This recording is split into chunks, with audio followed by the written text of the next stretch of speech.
নমস্কার, কেমন আছেন সবাই? আপনাদের সবাইকে জানাই স্বাগত। তো আজকে আমি একটি নতুন রেসিপি নিয়ে হাজির হয়েছি যার নাম হলো কাঁচা মাছের ঝাল। আমরা তো মাছের অনেক রকমই রেসিপি করে থাকি বাড়িতে। তো আমি ভাবলাম একটু অন্যরকমভাবে বানিয়ে দেখি। সত্যি এই রান্নাটা খুবই টেস্টি হয়। তো ১ম এই অনুরোধ করে রাখছি আপনারা অবশ্যই ট্রাই করে দেখবেন একবার।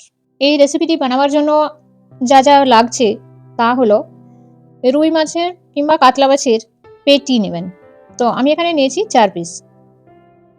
এছাড়াও নিয়েছি ২ টো ছোট সাইজের টমেটো, কয়েক কোয়া রসুন এবং কাঁচা লঙ্কা চেরা এবং কিছুটা পরিমাণ আদা। তো ১ম এ আমরা এগুলোকে দিয়ে একটা পেস্ট বানিয়ে নেব। তো দেখুন এরকম পেস্টটা দেখতে হয়েছে। তো চলুন ১ম এ মাছটাকে আমরা ম্যারিনেট করে নেব।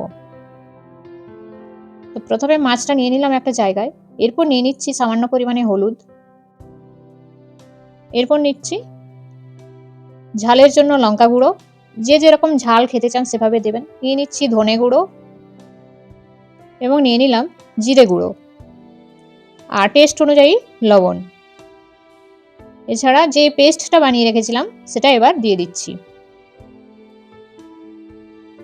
২ টো মাঝারি সাইজের পেঁয়াজ চপ করে রেখেছিলাম সেটা দিয়ে দিচ্ছি।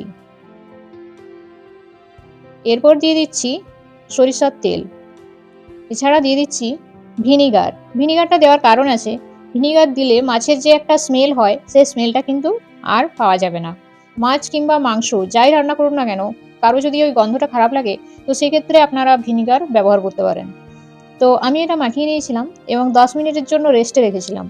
তো ১০ মিনিট পর এইরকম হয়েছে, এটা দেখালাম। তো এখন আমরা গ্যাসে একটা ননস্টিকের কড়া বসিয়ে দিলাম। কড়াতে অনেকেই তেল দেয় না।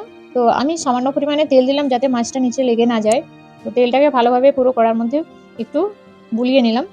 তো কড়াটা আমার গরম হয়ে গেছে ভালোভাবেই। এবার আমরা ম্যারিনেট করে রাখা মাছটাকে আস্তে, আস্তে কড়ার মধ্যে দিয়ে দিচ্ছি।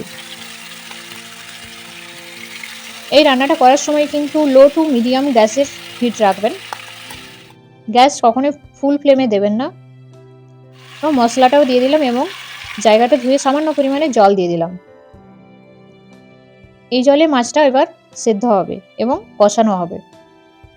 তো নিচটা যাতে একটু ঠিকঠাক হয় সেজন্য একটু ১ম বার দিয়ে একটু নেড়ে দিলাম। এরপর একটা চাপা দিয়ে দিলাম। তো ৫ মিনিট ছাড়া, ছাড়া এটা খুলে দেখবেন এবং মাঝে, মাঝে উল্টে দেবেন। তো এখন ৫ মিনিট পর আমরা এটা খুলে দেখছি। দেখুন তেল বেরিয়ে গেছে এবং জলটাও পুরো মরে গেছে। তো এটা কষানো হচ্ছে। এখন আবার কিছুটা পরিমাণ জল এড করে দিচ্ছি। মাছটা যাতে সেদ্ধ হয়ে যায় খুব ভালোভাবে।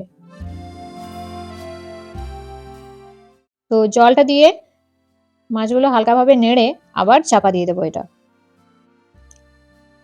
এই রেসিপিটি অবশ্যই একবার বানিয়ে দেখবেন। রেসিপিটি খেতে খুবই টেস্টি হয়।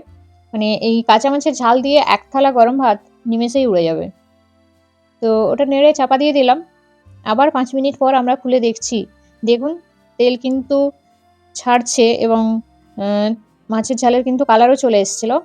তো আমি আবার একটু নেড়ে মাছগুলো উল্টে দিয়ে চাপা দিয়ে দিলাম। আবার ৫ মিনিট পর একটু টেস্ট করে দেখলাম যে লবণটা আমার কম লাগলো। সেজন্য আমি একটু লবণ এড করে দিয়েছি। আপনারাও একটু টেস্ট করে দেখে নেবেন। আপনাদের যদি লবণ প্রয়োজন মনে হয় তাহলে আপনারা দিতে পারেন।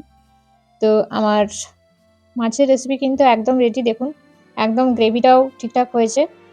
তো এই পর্যায়ে গার্নিশিং এর জন্য বা ফিনিশিং এর জন্য সামান্য পরিমাণে দিয়ে দেবো ধনেপাতা। এবার আমরা এটাকে নামিয়ে নেব। আমাদের কাঁচা মাছের ঝাল একদম রেডি। তো কয়েক মিনিট স্ট্যান্ডে আপনারা রাখতে পারেন ঢাকা দিয়ে। তারপরে একটা জায়গায় আমরা এটাকে ঢেলে নিলাম। তো আপনারা দেখতেই পেলেন কত সহজে কাঁচা মাছের ঝাল বানানো যায়। ভিডিওটি আশা করি আপনাদের ভালো লেগেছে।